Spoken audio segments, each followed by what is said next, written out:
maybe we should start by just acknowledging what a weird,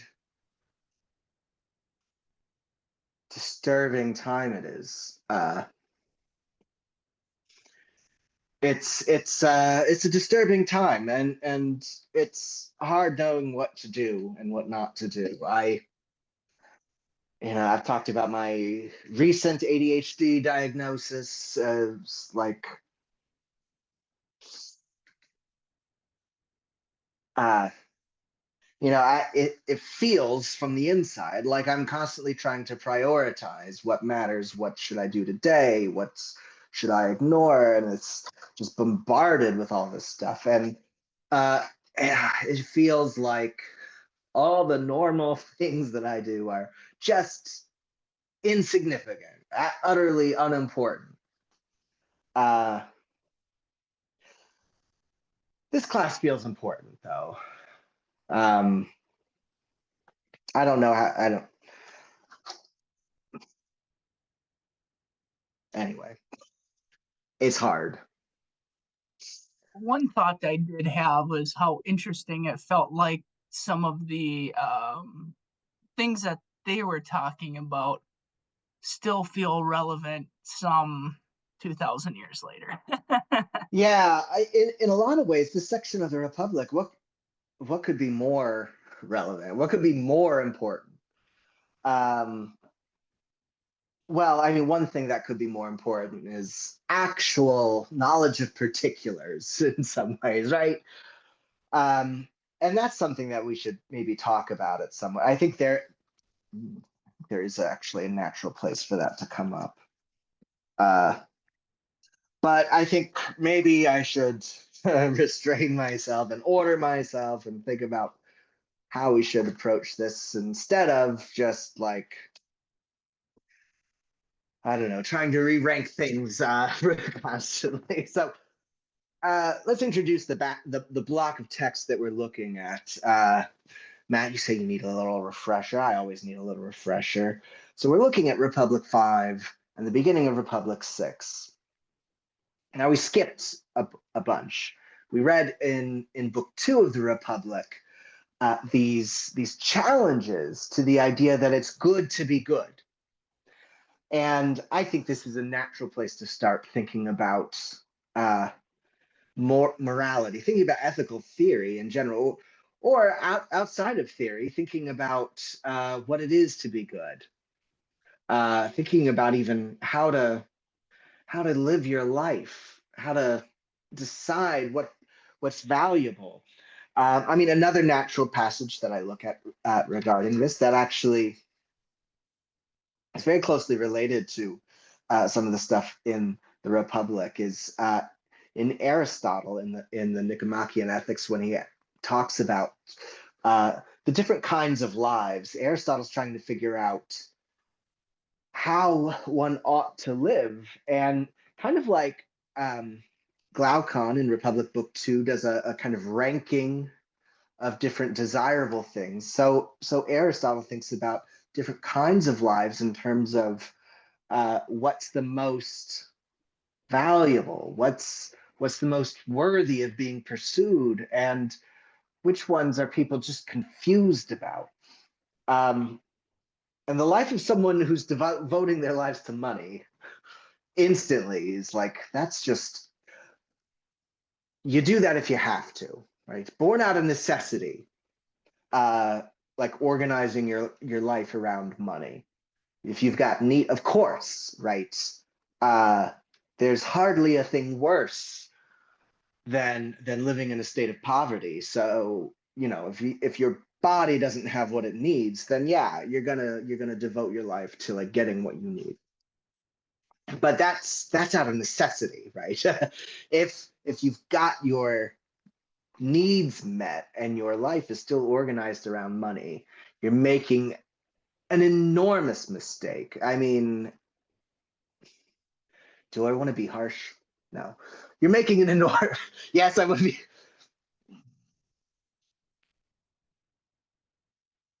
Yeah. Okay, well let's say because honest, I don't think our oligarchs are living their lives based on money. I think it's something else. I think they know that money's not inherently valuable, and they're pursuing, let's say, power instead, status, ranking. Why? I don't know. Okay, so money. The other three lives, because it's called the three lives. This passage, they don't count money even as one worth talking about. The other three are a life devoted to pleasure, a life devoted to honor, or maybe status. Honor and status seem related. And then the life devoted to knowledge or to truth, the philosophic life. And the life devoted to pleasure seems to be confused to Aristotle about what the human is. It's the life fit for the swine, right? If the highest perfections you're capable of are like bodily perfections, then yeah, pursue a life devoted to pleasure.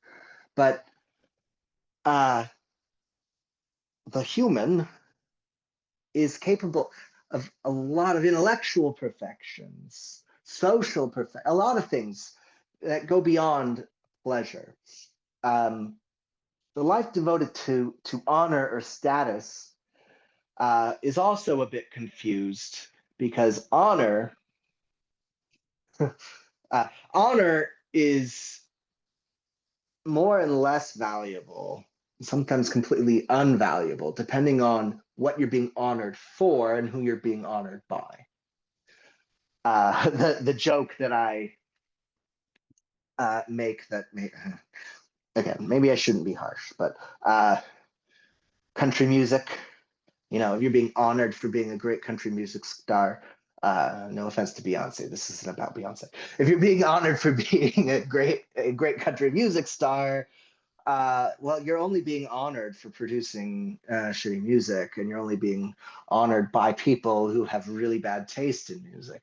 And of course, I've moderated. I've been listening to Neil Young's country albums. I understand that there's good country music, of course, and I think Dolly Parton, among others, is a person of great virtue. Not that I, have the anyone who's got that much money. I don't know. She at least seems to be using it well. My family definitely benefited from the imagination library a lot. Advocating and resourcing people to be literate, to think, children. But anyway, so sorry if my comments about country music. That's not really about country music, but you get it. But then a life devoted to truth, devoted to knowledge, does seem to be befitting the philosopher, well, the human even. I mean, what the human is, Aristotle's going to say, what the human intelligence is for, what it is to live a flourishing human life. It's going to be, it's going to revolve around the search for truth. Okay, that's Aristotle. You see the same things going on in Plato here. There's a lot of interesting things to talk about here, but in section 5, Plato says we've already kind of made clear who the philosopher is and who the philosopher isn't. And we didn't read that part. Well, Matt, you said you read that part, or started to at least. I didn't read the intervening sections this time around. It's been books 3 to 4. I don't know very well at all. I think I've read them once.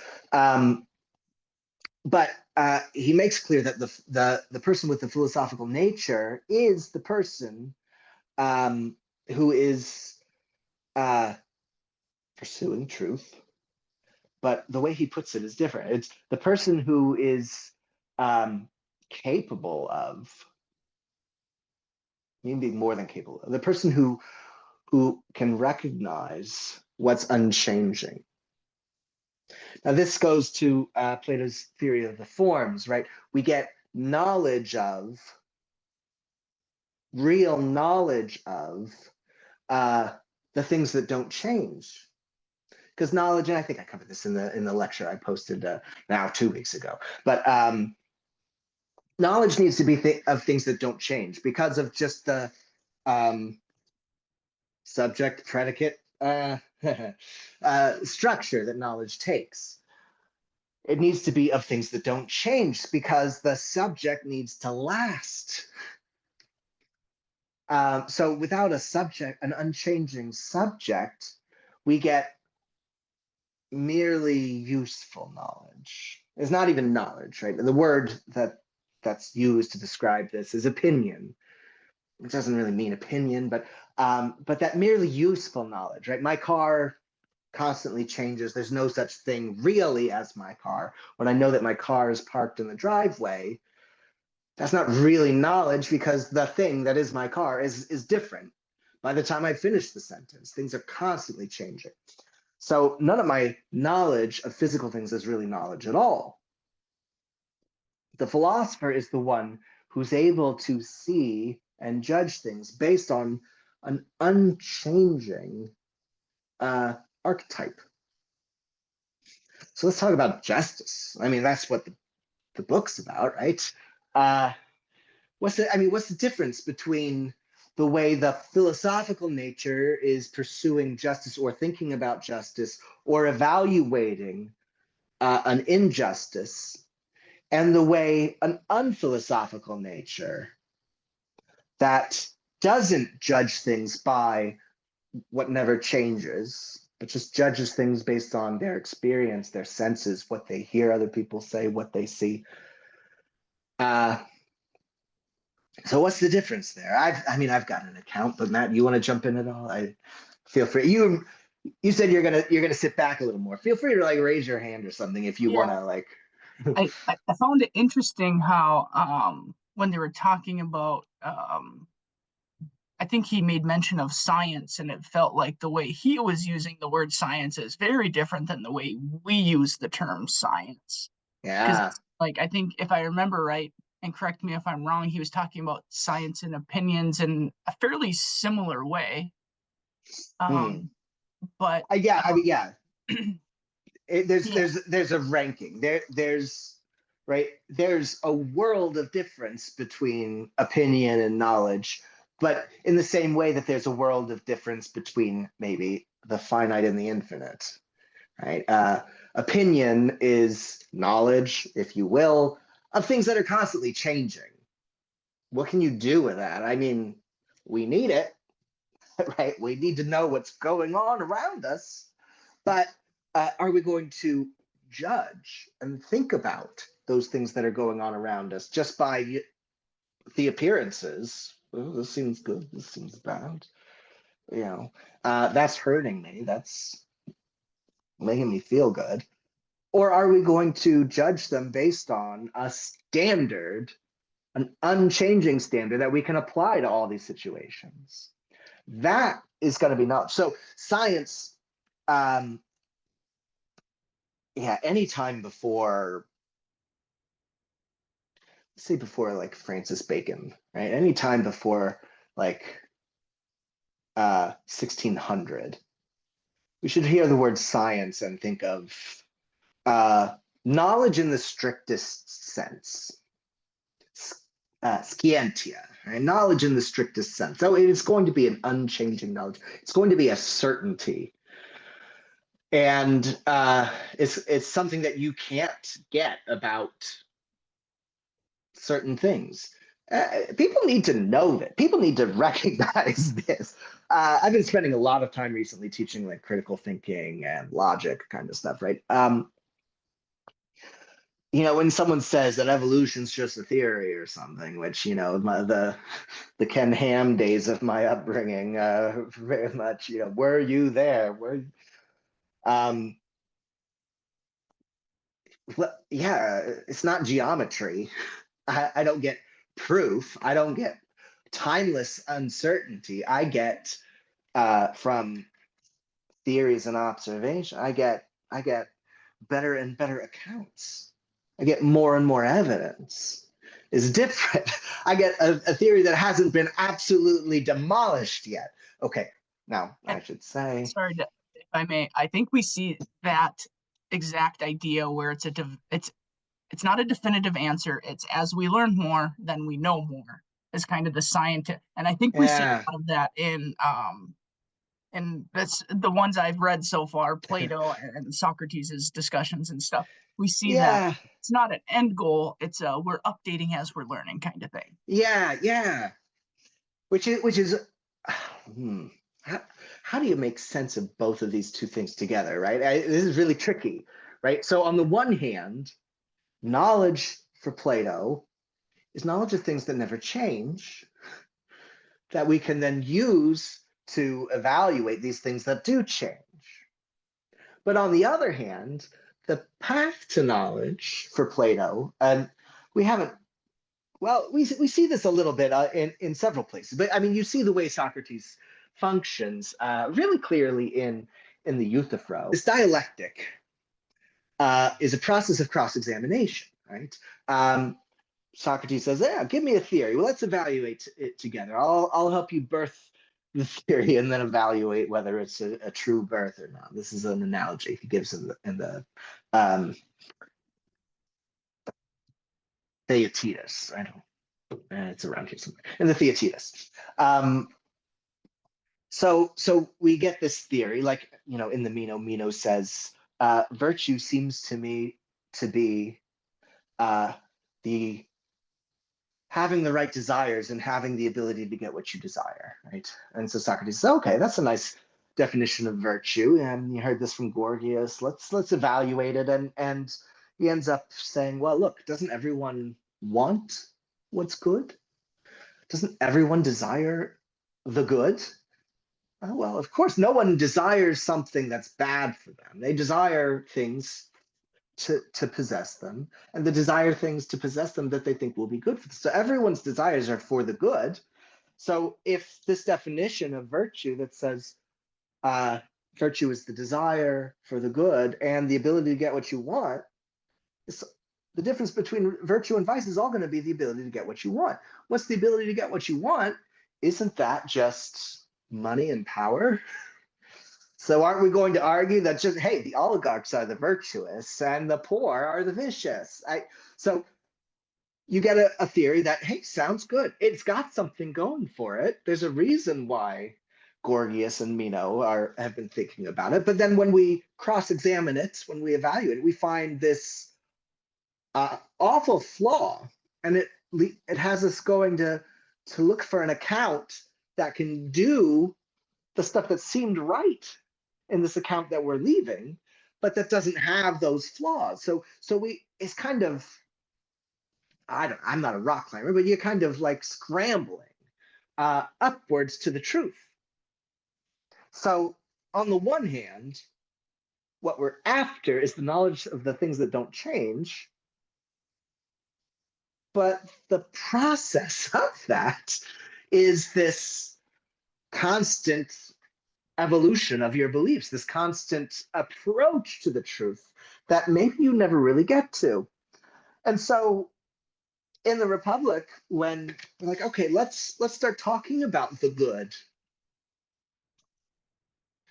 Well, I can't just tell you what the good is. I can't just give you the unchanging truth that now you can go and live your life for it. We can give you similes and allegories that show you what role the good has to play in as complete a view as possible. And then maybe that knowledge of what anything that answers to the good has to accomplish for us, can kind of be the guardrails between, whatever the funny, faulty, incomplete theory we get of it.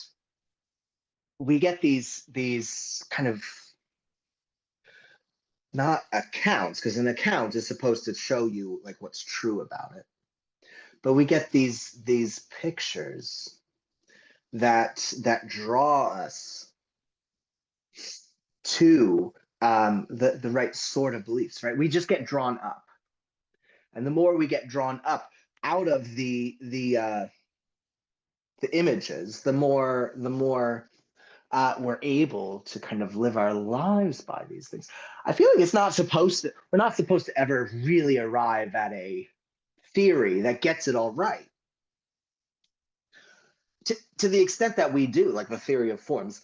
Now, I mean, I should say the theory of forms is criticized by Plato very strongly. He knows this has problems too, and he wants you to think about the problems with the theory of forms. Hence, he gives you the critiques. So even the theory, I feel like the goal is a post theoretical familiarity with, right? If you can take in all the theories and see what's good about all of them and see what's limiting about all of them, you kind of approach the good. You can't just know the good. You have to approach it. But you're never going to even do that, right? I mean, you changing thing, you changing intellect can never really have the unchanging concept of the good in your intellect, maybe upon death, but you can pursue it. Socrates says love is the only thing he knows, right? Anyway, yeah, Matt, you got I was some. uh, you said we're drawn up and we're always pursuing this knowledge, but it also seems for at least in the Republic here, it seems like our revealing of truth seems to be up and down, especially in when talking about the captain, where it seems like Mhm. the captain has the ability to lead and navigate, and other people will say, "No, that's not navigation," or "No, I know how to navigate. This guy doesn't know how to navigate." I don't think he ever explicitly states it, but it seems like your journey for truth is it's going to be up and down, or at least at the very least, people are going to tell you things that would draw Oh you yeah, up and down. yeah, absolutely, absolutely. Your body keeps you down. This stuff I don't particularly like in Plato. There is this sense of the body as a prison. There's this sense of pleasure ties your body to the physical. Um, okay, I've gotten distracted. We've gotten distracted. Not by you. That's a great comment. But you're drawing us back to where we want to be. Let's look at the different episodes of this text. Okay, so we've got maybe four episodes we want to talk about. Five. Okay, so we've got this account of the philosophical nature and the ship and the crowd. This is all about the difference between the philosopher and the non-philosopher, maybe the philosopher and the politician, right? And and then we've got some really interesting and powerful objections. Uh, oh no, I'm going out of order already. Okay, so what we've got is um, first a bit of a challenge. All right, the philosophers who know truth, who can get to or who judge things by the unchanging natures, maybe even if they don't fully grasp the unchanging natures, but just do, the best. Um, are they also virtuous? Is the first question. And then that brings up a challenge. And then that challenge is met with the ship owner, the sophistry of the crowd. And then we go into a discussion of the nature of the good, where we get the three allegories: the sun, the divided line, and the cave. Okay, let's start with this question of the philosophical nature. Is it also virtuous? Is someone who truly has a philosophical nature a virtuous person? And the first answer is, well, of course. Let's look at what the philosophical nature is after, and we'll find that they're after truth. They're lovers of truth. They're pursuing truth, and in that they're pursuing truth, are they going to be liars? Are they going to dissimulate? No.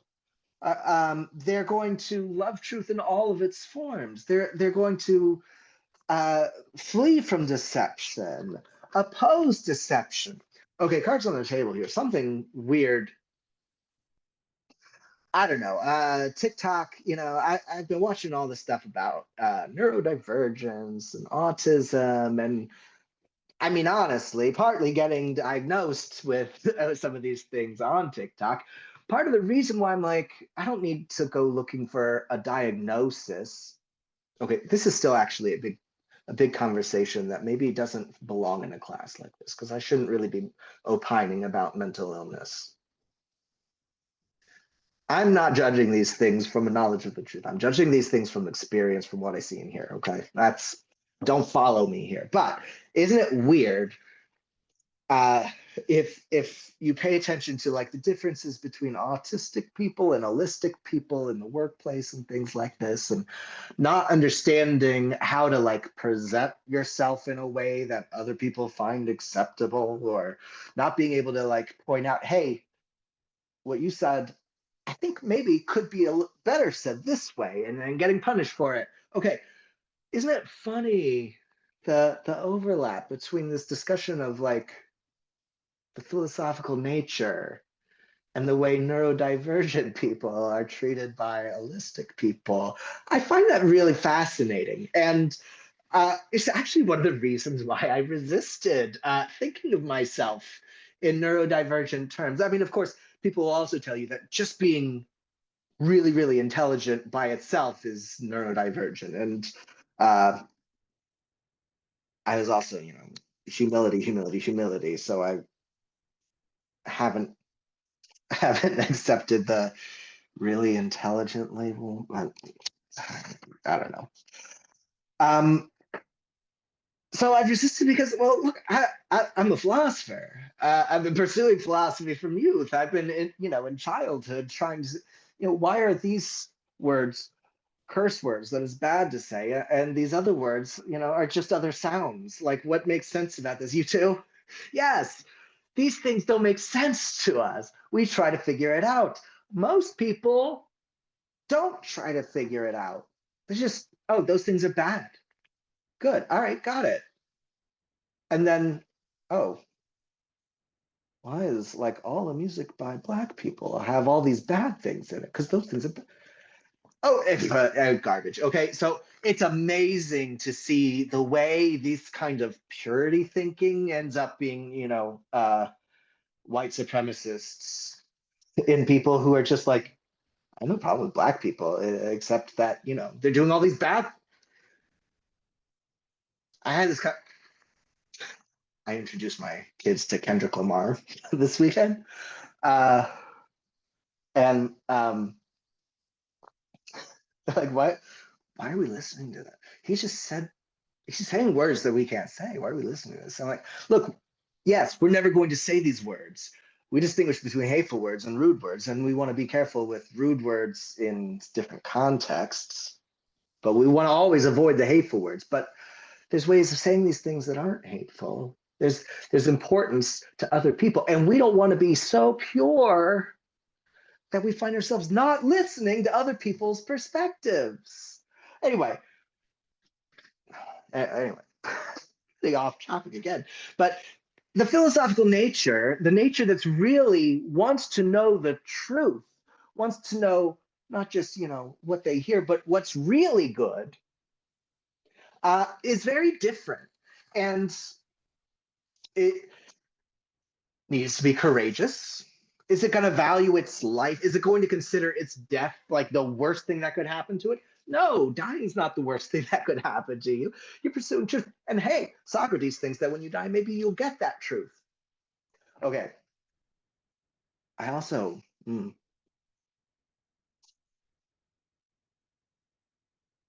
should we talk about okay, let me say the thing about it might be interesting to think about an afterlife in these Platonic terms, especially this connection to truth, right? I mean, this is the natural place to put it. Again, afterlife, we can't know these things. We can't know these things. We theorize them and say, oh, what does that mean to us? Okay, what Plato thinks of this world of changing things as a world of becoming. We're constantly changing from this thing to that thing.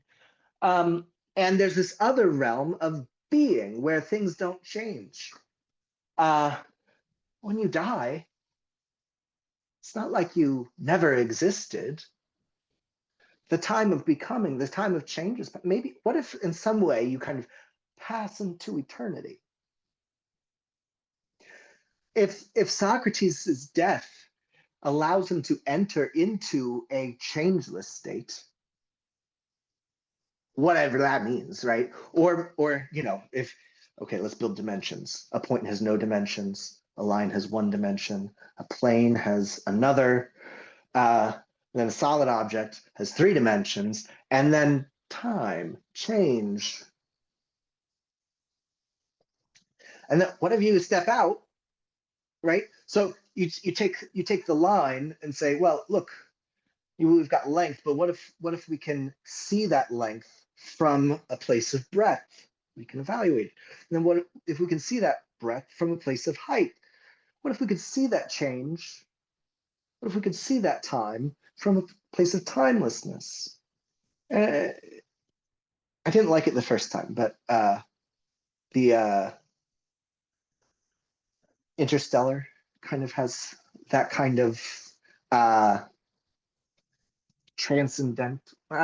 You transcend time. Anyway, um, from that perspective, Socrates thinks that upon his death, he has a chance at actually understanding the good. From a place of changelessness and timelessness, you can actually know these things. Anyway, what would that kind of account of the afterlife do? I mean, there's also the eternal return of the same in there that Nietzsche brings in the Groundhog Day kind of. What if you're just living your life over and over and over again, right? And you just, anyway, we'll talk about this more because Spinoza's Ethics ends with a discussion of eternal blessedness, which is kind of weird. Stephen Nadler makes the argument that he gets kicked out of his religious community, Spinoza, for denying the afterlife, which is weird because it's a Jewish community that generally today doesn't care much about the after. Anyway, it's very interesting stuff. So we'll do more of that. But so the philosophical nature has to have, right, just in virtue of pursuing truth over everything else, has to have all these other virtues: courage, honesty, a good memory. Uh, yeah, so there's some things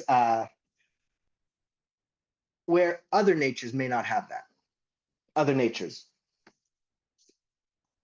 Other natures might prioritize pleasure over everything else. Other natures might prioritize honor over everything else, right? Plato kind of says there's three kinds of people in the world. I like those kinds of claims because they're always true if you do it right. And you don't have to really explain it. You just have to use it in the right way. You can carve things up this way or that way, any such way. Okay, so Adeimantus raises the objection, hey, wait.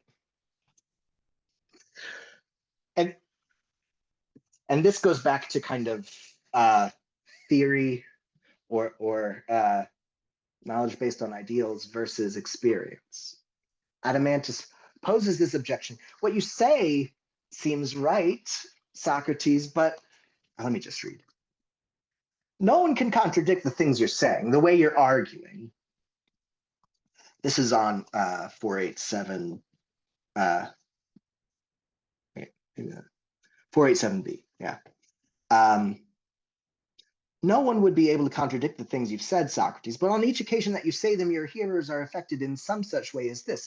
They think that because they're inexperienced in asking and answering questions, they're led astray a little bit by the argument at every question. And that when these little bits are added together at the end of the discussion, great is their fall as the opposite of what they said at the outset comes to light. Just as inexperienced checkers players are trapped by the experts in the end and can't make a move. So they too are trapped in the end and have nothing to say in this different kind of checkers, which is played not with discs, but with words. yet the truth isn't affected by this outcome.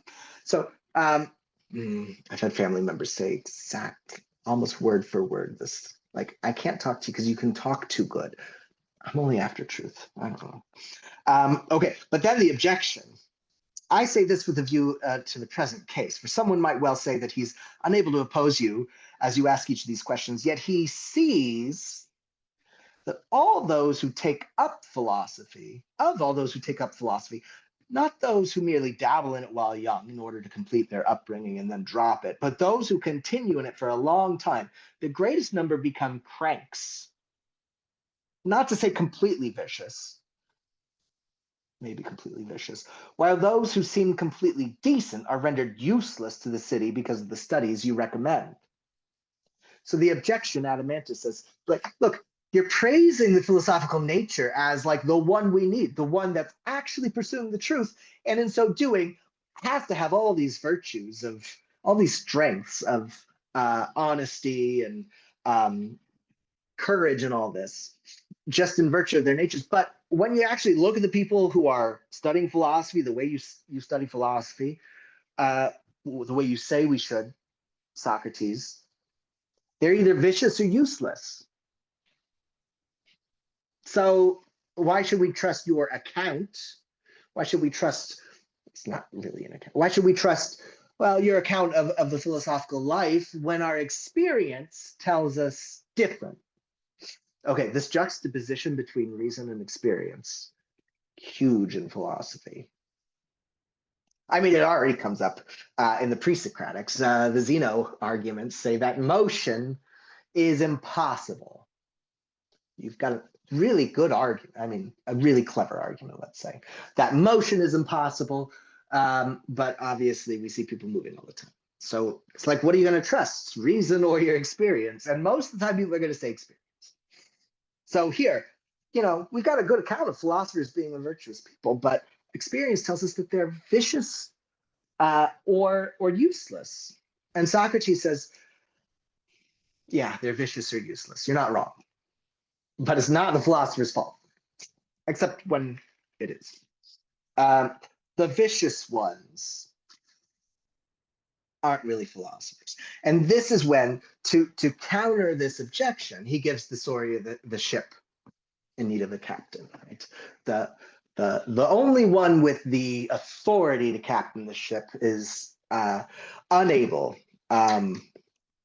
due to some disabilities. It can't see properly. It doesn't have what it takes to be the navigator. And so there's competitions.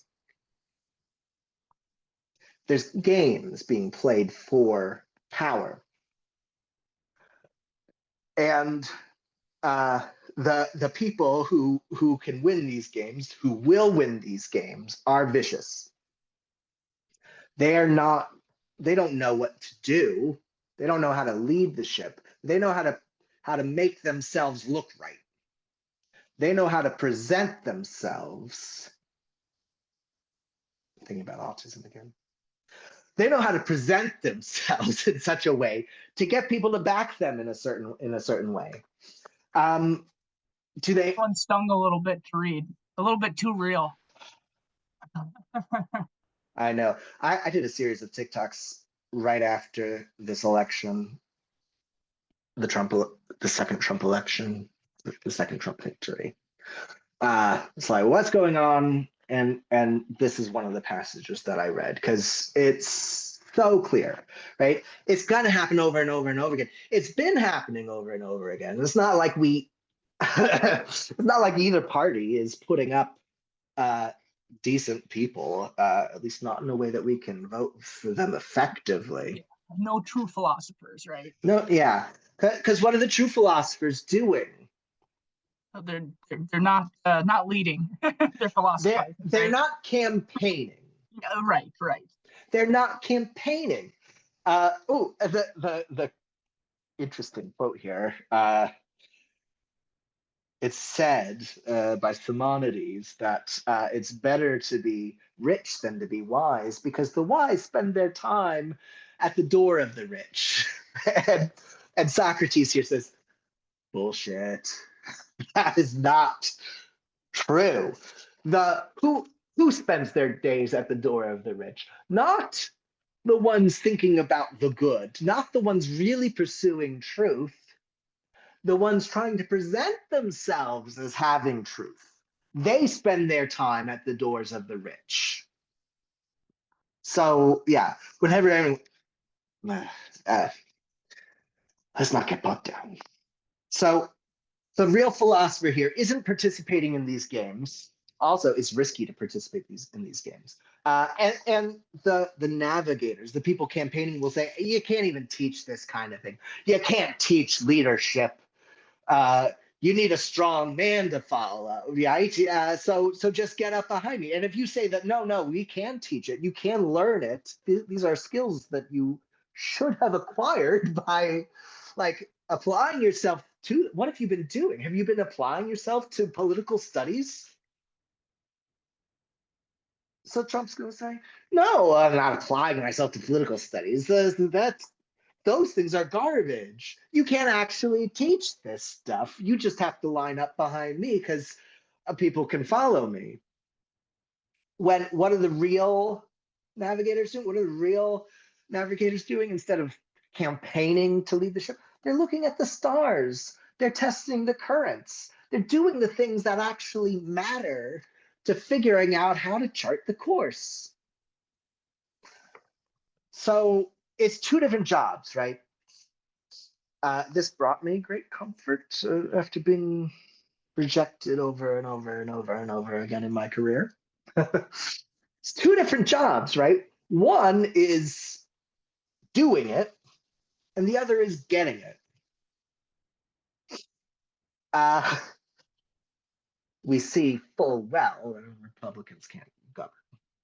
Well, not that the Democrats have been able to anyway. I mean, no one's actually out there trying to solve the problem. So much of politics is actually just practical problem solving. But with regard to knowing what you ought to be pursuing, if you don't know what you ought to be pursuing, how do you know what's a problem that could be solved, that should be solved, that's worthy of your attention?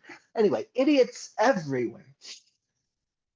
So yeah, the true philosopher, the one who should be leading, um, doesn't have the desire to play the games.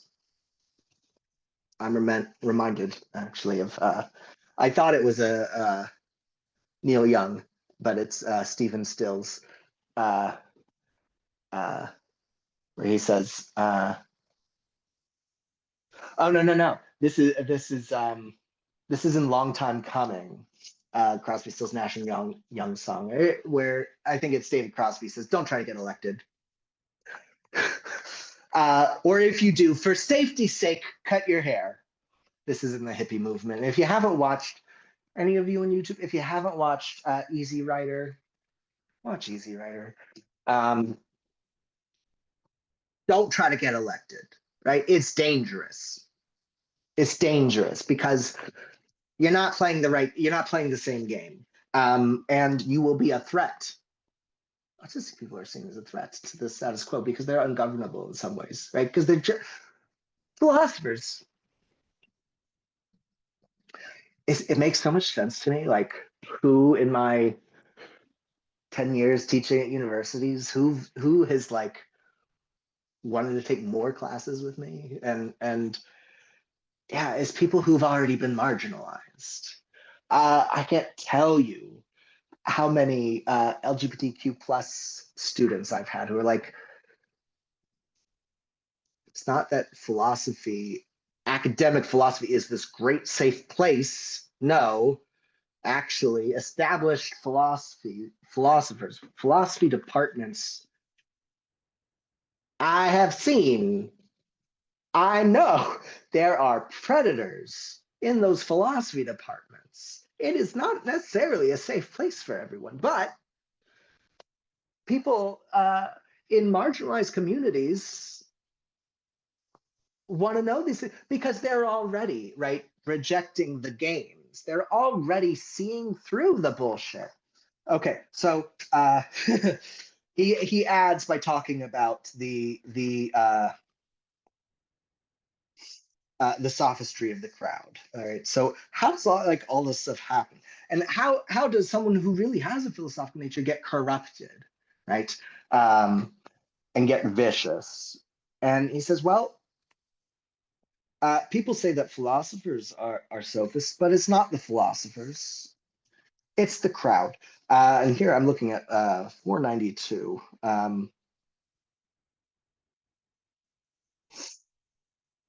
Do you agree with the general opinion that certain young people are actually corrupted by sophists? That they're and a sophist is like a specious philosopher. He's a philosopher who's doesn't actually care about the truth, but is skilled at making the weaker case appear stronger and making the stronger case appear weaker. Socrates has been accused of being a sophist, but he's presented in Plato, at least, as the true philosopher who really cares about the beliefs that he's offering all these in good faith. Okay, so do you think, like the general opinion thinks that certain young people are actually corrupted by the sophists? Right? One of the charges against Socrates was corruption of the youth, right? That there are certain sophists with significant influence on the young who corrupt them through private teaching. Isn't it rather the very people who say this who are the greatest sophists of all, since they educate most completely, turning young and old, men and women, into precisely the kind of people they want them to be? When do they do that? Says, is this still Adamantus? Yeah. When many of them are sitting together in assemblies, courts, theaters, army camps, or in some other public gathering of the crowd, they object very loudly and excessively to some of the things that are said or done, and approve of others in the same way, shouting and clapping, so that the very rocks and surrounding echo the din of their praise or blame, and double it. In circumstances like that, what is the effect, as they say, on a young person's heart? What private training can hold out and not be swept away by the kind of praise or blame and be carried by the flood wherever it goes, so that he'll say the same things are beautiful or ugly as the crowd does, follow the same way of life as they do, and be the same sort of person that they are? He will be under great compulsion to do so, Socrates. And yet we haven't mentioned the greatest compulsion of all. So if the parades, the celebrations, the banners, the justice, freedom, it's amazing how much freedom tyrants try to give you, right? They praise freedom. Again, easy writer. What's wrong with freedom? Yeah, but try to tell someone who's not free that they're not free. They're going to get maiming and killing real quick to prove to you how free they are. This is Jack Nicholson's character. Anyway, what's the greatest compulsion? It's what these educators and sophists impose by their actions if their words fail to persuade. Or don't you know that they punish anyone who isn't persuaded with disenfranchisement, fines, or death? So they'll praise justice, liberty, America, equality, right? The attacks on DEI now. And, I've suffered from bureaucrats employing DEI in really bad ways. I have. But they're attacking DEI in the name of equality, and that's not right, right? I mean, they're going to use the words. Do they understand them? Do they even care to understand them? Again, back to the Euthyphro discussion. Are you using it, or are you trying to understand it?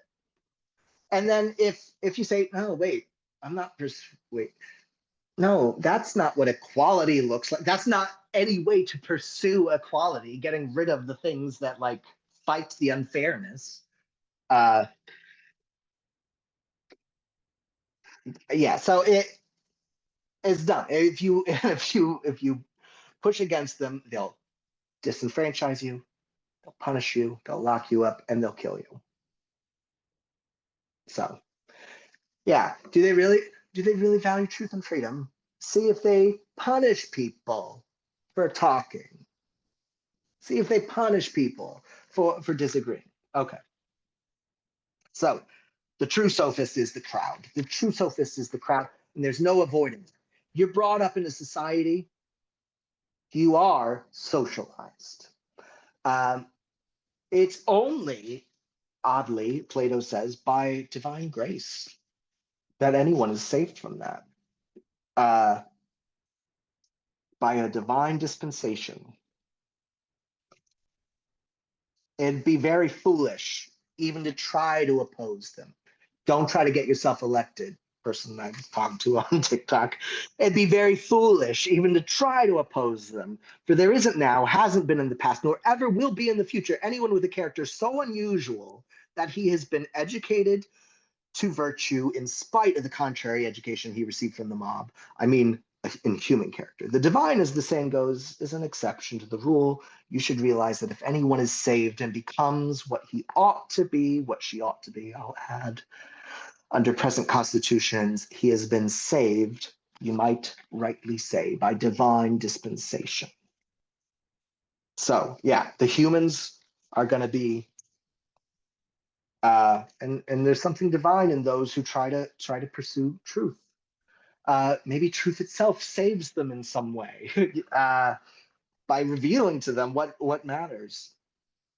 So there's two types then, two kinds of people in the world, and again, it's true. Carve it up any way you want. There's people who pursue the truth, and there's people who try to tame the beast, who've learned how to use the words to get the response. I'm reminded of something David Letterman said. I like Norm Macdonald. He's problematic, but grew up watching SNL in the 90s. His humor hits me. And there's also something lovable about someone who really loves his own jokes and will tell it even though he knows it's going to bomb. But David Letterman says of Norm's last special, how special the thing is, and how this isn't even stand-up comedy, because his last special was done over Zoom with no audience and then released to Netflix with no audience. No audience. And David Letterman says this isn't even stand-up comedy, because stand-up comedy is all about the interaction with the audience. It's all about, can you say the things that elicit these responses from the crowd in front of you? And Letterman says, you have to ignore everything else. You have to ignore Dave Chappelle being criticized by people who are watching it out of context. It's only if you're in the room and if you're really there witnessing it that you're a part of the dialogue. I think this is bullshit. This is taming the beast, right? This is, you understand how the crowd works and you understand what your words do for the crowd. Now, I think there's a lot more to comedy,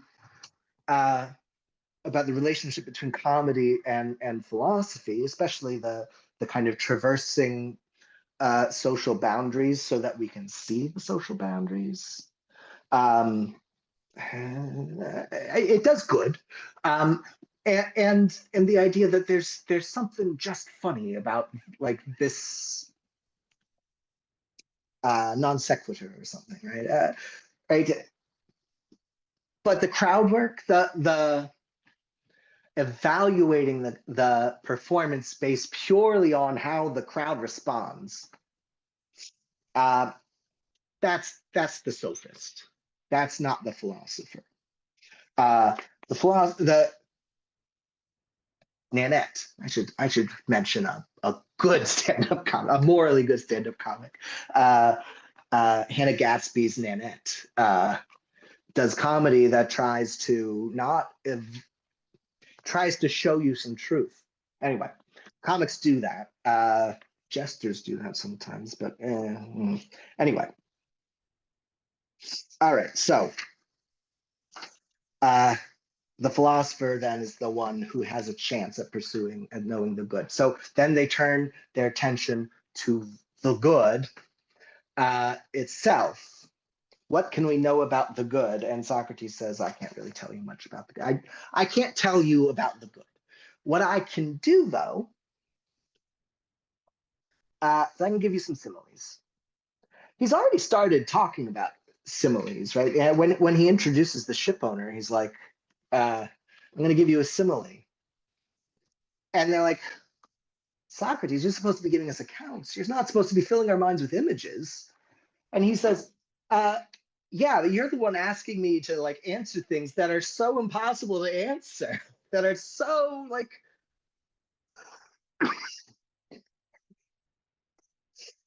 that I need a simile. I can't do without it. And listen to the simile, and we'll see how greedy for images I am. Okay, images.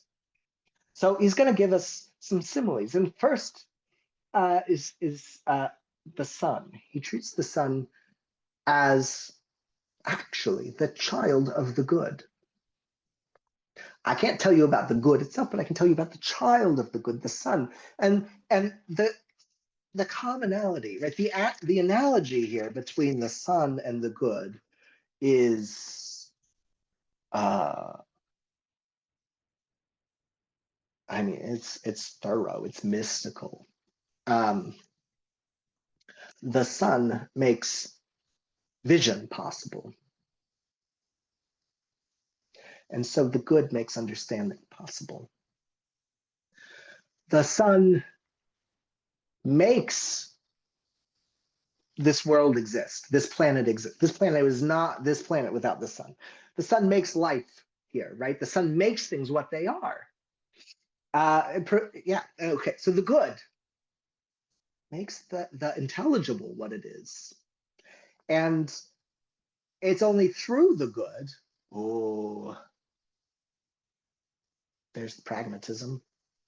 It's only through the good that we can really like see the things that don't change. So the true and the good is what we're really trying to run our lives by. The philosophers really trying to like lead themselves and hopefully the people around them by an understanding of the true and the good.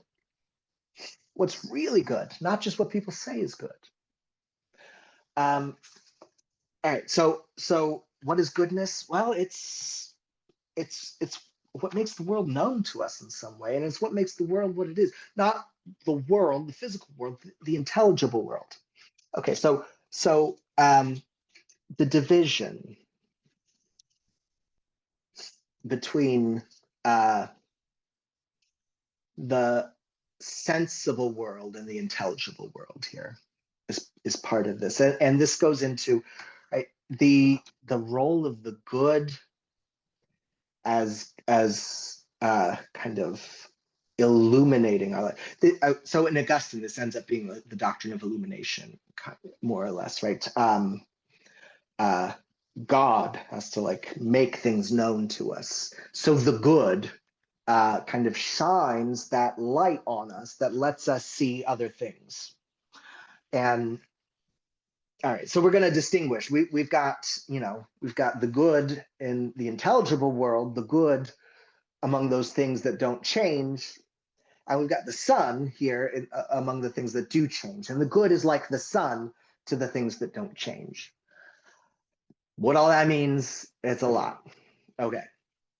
He moves on to the next to try to make this distinction between the sensible and the intelligible even clearer. The divided line, right? Let's divide a line unevenly. And this represents the distinction between the intelligible and the sensible. Okay, we think of this as two ways of knowing, right? We know through experience, senses, and we know by thinking it through, right? You can't experience, at least not while you're a thing that changes, the good. Can't. You don't experience the good. You would experience a good apple, good grapes. You can experience what people call good. This is previewing a recommended reading, which is a short version of this book, The Promise of Happiness by Sarah Ahmed. The short version is called Killing Joy.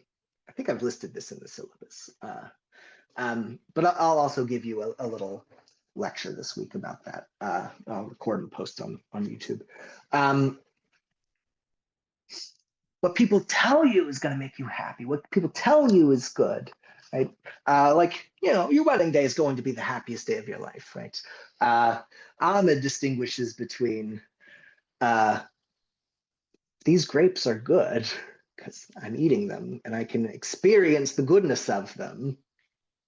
And then I can use that, that knowledge of my preferences to go, try to make myself happy versus the messaging that we get from advertising, the messaging of the happy housewife who made a pie and now is very, very happy. Oh, made a pie and mopped and now is very, very happy. Ecstatic, really, right? Obviously, these are the things that make people happy, right?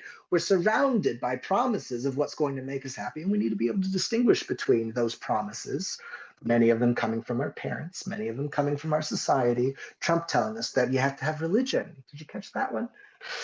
He's trying to bring back Christianity to a nation that never lost Christianity. Religion has to make us happy. Without religion, we can't be happy, says the most unreligious person I've ever seen. So yeah, there's the messaging, and then there's your experience. Now, I think religion can help make people happier. Right religion. Right religion. You judge it by the good, right? Your knowledge of the good. Anyway. We'll get into right religion in some ways. I think Spinoza is trying to give us an account of that too. All right, so we've got the intelligible, we've got the sensible, we judge things from experience. Socrates says that's not very smart, and we judge things by the intellect. All right, then we divide the line further. The sensible, and in the same ratio, he says. The sensible gets divided into images and things. All right, so in the sensible world, we encounter a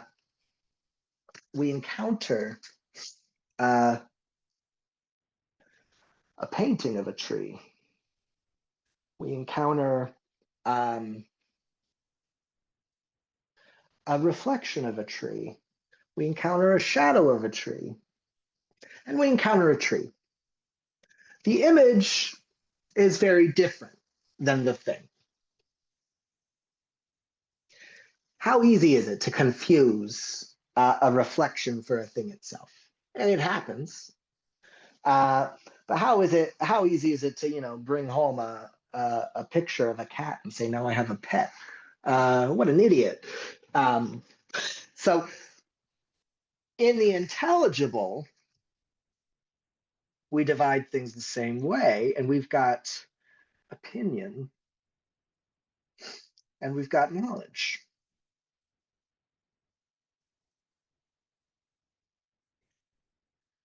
Spinoza has a similar breakdown of knowledge. Opinion is of physical things. It's a mistake to think that your opinion, that your, let's say knowledge of the justice of this law, the justice of this society, the justice of that speech, the justice of that policy, whatever, the justice of that individual, to confuse that with justice itself, the unchanging justice. Huge mistake, right? Like confusing a picture of a cat for your pet cat. People who think of the just, their understanding that they get from what people call just, and what they see in the justice that comes and passes away. If they're confusing that for real justice, they're as stupid as people who confuse the picture of a cat for a cat. So you can go by opinion, sure, but it's only when you try to think of it in the general. We could say in the abstract, but that would be Aristotelian. It would still be true though. Um, we got to judge it by the unchanging thing, the thing that applies to all the different cases. Did you read the death penalty memo? Good.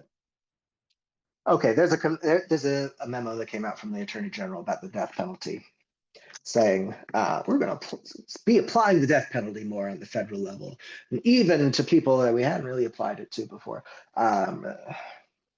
Okay, is the death penalty ever just? I don't. I mean, I think it's a bad policy. Do people ever deserve to be put to death? It's a big, hairy question. Okay, but when we think about like justice in that way, I mean, I could give you a situation where we could all get on board with this person being given the death penalty. I could give you a situation, and particularly, if it's oh, I don't know, what if we're on a space shuttle or something and someone's trying to sabotage things and we have limited resources and this person is like actually dangerous and we don't think that, you might not have any option. Maybe in a case like that, it's the right thing to, is just thing to do. Okay, if we try to understand justice by those instances, like, oh, here's an example, and then let's see if we can extend it to these and those and those and those. Death penalty applied to people who commit capital crimes. Well, what is a capital crime? A crime that deserves the death penalty. So yeah, okay, people who commit capital crimes deserve the death penalty. That makes sense. But we're not thinking about justice. We're not thinking about what's unchanged. So we have to capture the general and then apply it. I try to do this with people. I've been having conversations with people about fascism. I know this isn't fascism. About people appearing, there's things I shouldn't be saying in here for algorithm reasons, I guess, right? But people acting like fascists, like other historical examples of fascism. And they're like, no, it's not like that at all. And I'm like, okay, let's grant that we see the particulars differently. But if it is fascism, it's bad. Let's say that. Can we agree on these?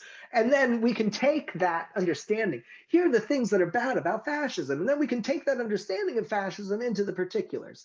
If we try to judge them by the particulars, well, we're going to start too much with what people say. We're going to start too much with experience. We're going to start way too much with, well, of course, the ones in Indiana Jones are bad because you see how bad they are, and these ones, of course, are different from the ones in Indiana Jones. So of course it's different. You got to start with the general and then apply it to the particular. But well, maybe it's not. But actually, in doing it that way, you pay attention to the particulars. You actually evaluate the particulars. When you go the other way, your particulars are controlling what you say about the general, and your understanding of the particulars is already colored by, it's already informed by the social opinions around you, the sophistry of the crowd saying these are the things that are good. This is the America stuff. This is the flag. This, we love this stuff, and those who don't deserve bad things. It's already all colored by that. So it's only by thinking about the general first and saying, hey, let's talk about fascism. Fascism is, it looks like this, right? It partakes in this general nature. It's not like, oh, being identical to the villains in Indiana Jones that makes one a fascist. No, it's participating in the nature, and let's understand the nature, and then we can evaluate the particulars. So as much as like, yeah, in a lot of the ways that I disagree with people, I feel like you're not understanding the particulars. Maybe the bigger problem though, and this is something that I didn't think at the beginning, 10 minutes ago, maybe the bigger problem is that they're not thinking about the general at all. They're not thinking about the general at all. They're only thinking about the particulars, and only thinking about the particulars. What do you have to evaluate it by? You can compare it to other particulars, and well, you say, well, that's different, and that's different. That's the same, but uh, being a bad artist is a good thing to be too. I don't mind having commonalities with evil people. Uh, I also like to drink water. So yeah, just that there's comparisons doesn't mean it's bad. We have to think in the general in order to be able to evaluate, which is why only the stargazer is in a position to say, hey, we should go that way. Hey, we should avoid that stuff. This Scylla and Charybdis or whatever. My pronunciation's awful. We got to navigate between these two instead of just like, well, Charybdis isn't that bad. There's no Scylla. Anyway, it's in Homer, right? There's the Odysseus is on his way home, and they've got to navigate between these two dangers. People use this analogy all the time. Anyway, so yeah, okay. Then we get to the cave, and we're just about out of time. I don't know. Let's talk about the cave a little bit. So interesting. It is right. Interpreting the cave. Everyone's probably heard the cave, but the divided line that is really hard to understand, and I don't even understand it properly. I mean, people go in way deep and say, "Here's the whole complete faculty psychology that Plato gives us here." Is that what he's trying to? I don't even know. Is it worth trying to analyze it in that detail? For Plato scholars, sure, but not for you and me, I think. But having that as background, and having the ship as background, and having the sophistry of the crowd as background, really shines light on the cave, right? So the cave that, this image that everyone's pretty much familiar with, or if you're not familiar with Plato's cave, it's just the Matrix, maybe the Truman Show. Yeah, so we're being fed these images, and we confuse the images. We confuse the shadows on the wall of the cave for the reality. Where do these shadows come from? I don't know. Games being played there too, right? Just like on the ship, we're going to compete for status. We're going to try to predict what comes after that. What comes after that? So we're confusing the shadows for reality, and we're having status games based on how clearly we see the status, right? Who can tame the beast the best? Who gets the best response from the crowd? I think is more or less what's going on. If you're freed from that and dragged out of the cave and see things by the light of day and see reality for what it is, you're going to recognize the bullshit of the games, the bullshit of the cave. Now, suppose that you want to be the wise knocking on the door of the rich and go back down and say, hey, I got some stuff to tell you. If I told you what I've seen, you might not believe me. Obscure Neil Young quote. Anyway, I've seen old white guys try to kill Mother Nature. That's the next line of that song. It's a good one. On Colorado. He left LA after his house burned down a couple of times and had to go to Colorado. Anyway, so you go back down into the cave and try to tell people that there's a reality. What if you tried to play the games? And like, hey, maybe if I can show you, I can use my skill, my knowledge of the sun, my knowledge of reality to win these games. No, you can't do that. When you see reality, when you see by the light of the sun, the shadows disappear. You can't perceive the shadows. Your skill at that stuff is gone. I'm thinking about autism again. I don't know what that means. I don't know. I'm not making any claims about what that means. Although I did see a rabbi on TikTok the other day talking about, anyway. So if you try to go back down and lead people out and lead people to reality, one, seeing reality hurts. Dragging someone out of the cave, they're going to fight you because the closer they get to the sun, the more it hurts their eyes.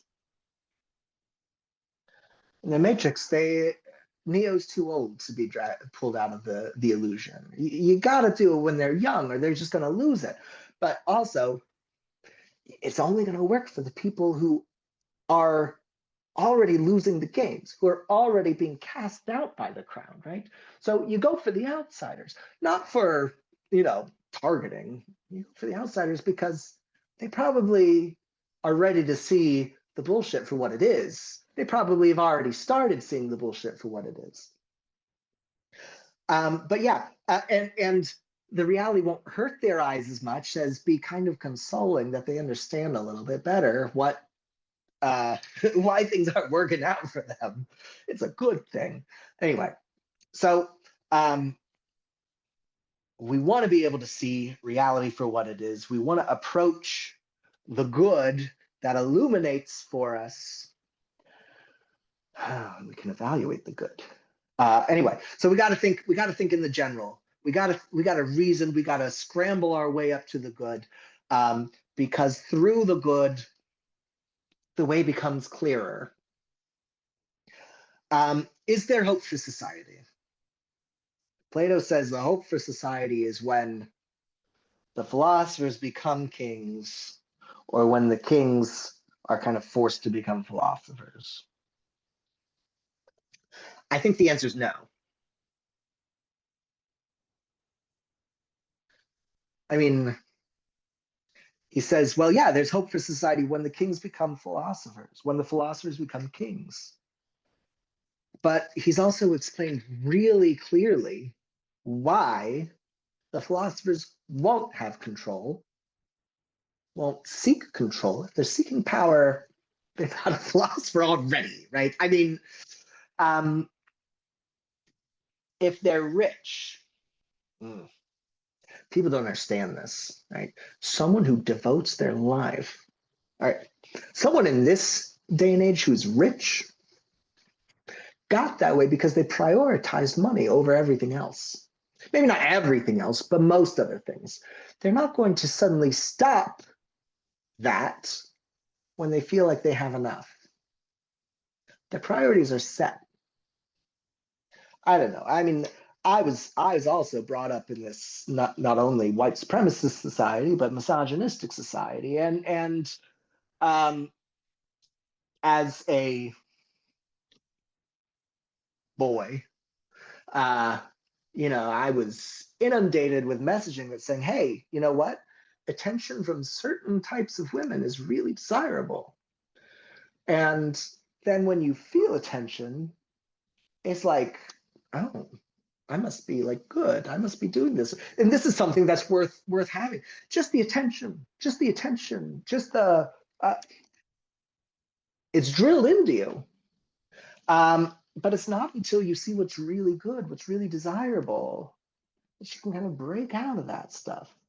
See things for what they are. Really love people, not just like want that the status of being in a relationship with someone like that or being seen with someone like that. You can't really love people if you just think, hey, that person's attention is going to be what, uh, proves that I'm good. No, this stuff doesn't work. It doesn't work. And the quicker you can see through it, the more, okay, this class is about autonomy ultimately.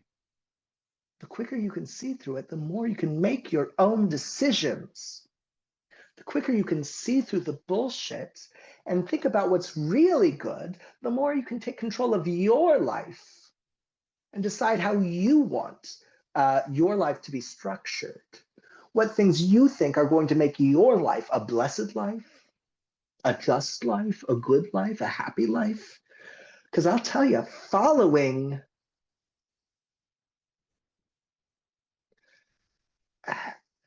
I mean, it seems like the wicked are prospering. It seems like the wicked are happy. But how could they possibly be if they don't know what can really produce happiness? If they don't know what's really desirable in itself, what's really worth having. And I've suspected and I've come to believe more and more and more and more things most worth having, the things most worth having, the things that make life worth living, cannot be bought. Not at all. You can live a happy life without money. I mean, if you can keep your body going, uh, you can't live a happy life. I don't think so. Relying on money to get you that happiness, it is empty. And do I need an afterlife to think that these people living wrongly are not happy, that they'll be punished in some afterlife? I don't know. I think that they've chosen hell for themselves in some ways. Hell on earth. There's another Neil Young. Yeah. I wouldn't give, sell, borrow, or trade anything I have to live like one of them. That's in motion pictures on the beach.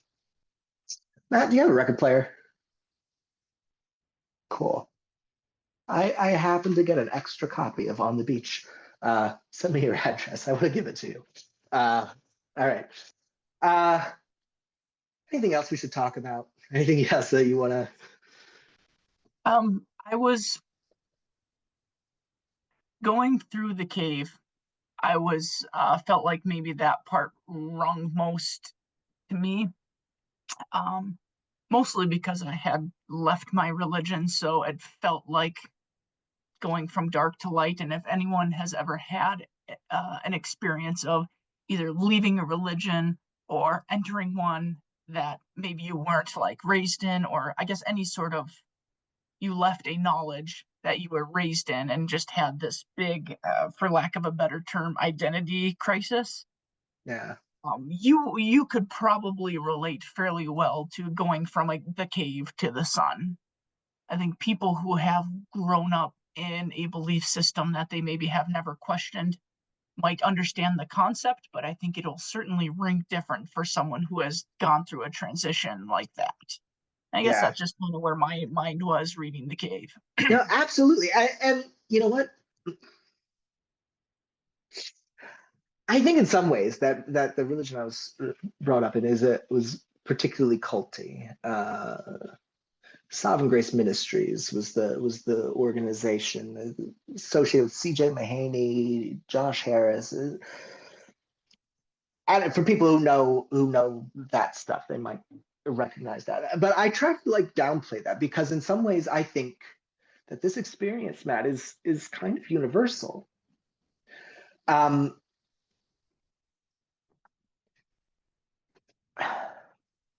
at least my version of at least my cult was a literary people, right? They wanted you to read and think and talk.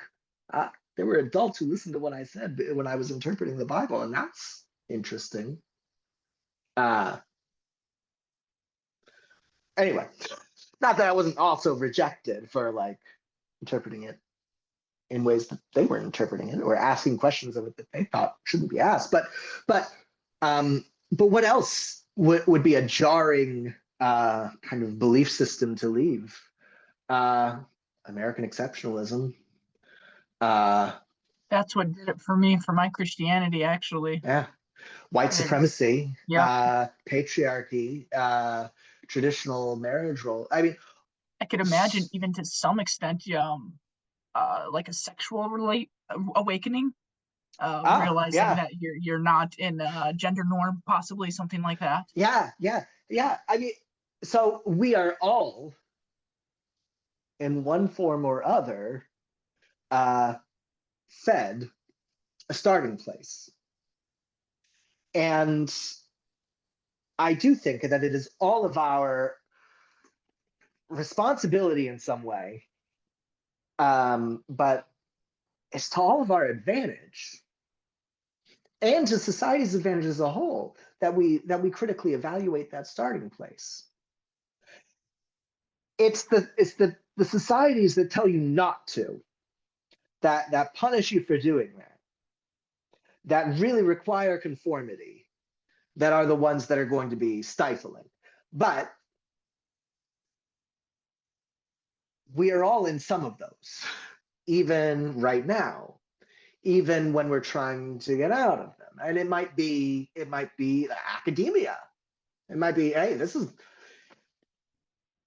one of my professors just published a review of a book on Socrates, actually, a very critical uh, review of this book, partly saying that, hey, this person is using Socrates to argue that, like, there's no other right way to live than kind of the exact way that the author is living. Not even as Socrates is living in some ways, but the way the authors live. Yeah, there are cults everywhere, and any doctrine, any image of truth. So, hmm,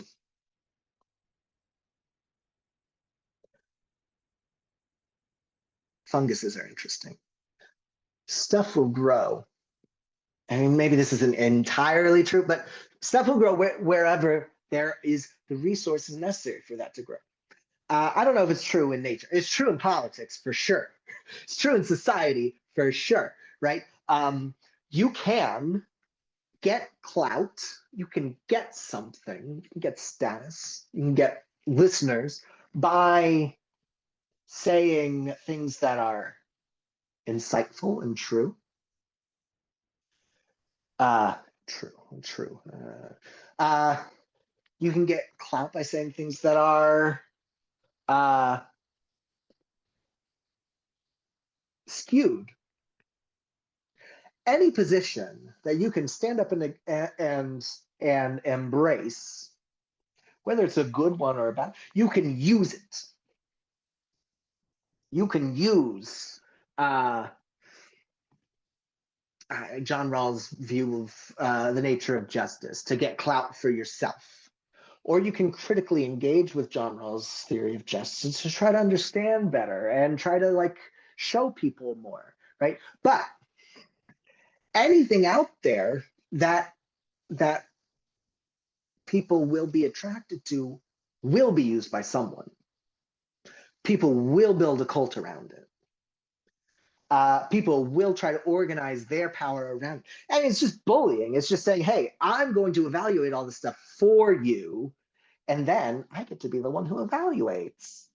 So, like, I get to be the arbiter of what's good and bad. And then, yeah, so I'm going to wield my opinions, however, gets me that status.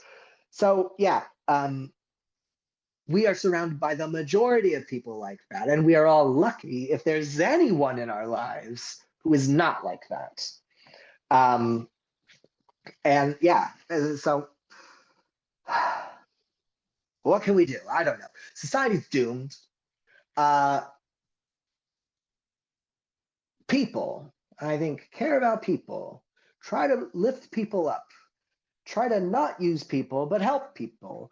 And hopefully, in a George Bailey kind of way, that gives you what you need to survive. But yeah, the people who are after the status, after the money, or even who have the status and have the money, probably they're probably using things for status and money more than uh, really interested in trying to help people find what's good, trying to help people uh, have the clear sightedness to actually make their own decisions. So yeah, in a lot of ways, right? That's the whole point of it. It's not. I don't think we're gonna. Society is doomed. Government's always going to be ruled by politicians and never by philosophers. 100%. I mean, the only thing that happens is if there's ever a philosopher who is somehow given enough power and is willing to say, well, I don't want to do it, but I'd rather me do it than someone else. But that's not going to happen in society. This sick. It's too dangerous. Don't try to get yourself elected. If you do, for safety's sake, cut your hair.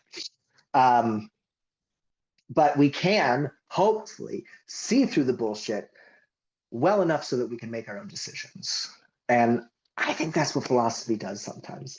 I think that's what Plato's trying to do. That's what I'm trying to do. That's what Spinoza's trying to do. The Spinoza version of it is really fun.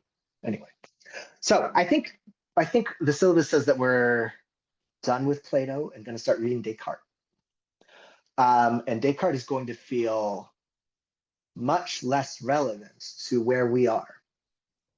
But it is the meditations. We're going to read it as a whole, 6 meditations. It's a great book to read and to think about how do we know what's real when it comes to the physical world.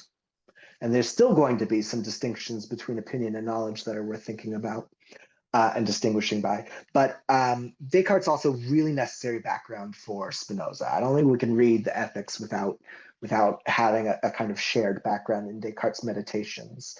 And the meditations are beautiful. And it's a good experience to argue along with Descartes there. So that's where we're going next. Although if you've got opinions, let me know if you think we really need more. Because I've kind of spaced this out to end at the end of the spring, but there's no reason we have to ever stop. So, like I said, I want to be Bob Ross, but with beliefs. Let me show you how I paint my beliefs and maybe give you some ideas for painting yours. All right. Thanks again for being here, Matt. Thanks for having me. You have a good week. Yeah. Thanks. You too.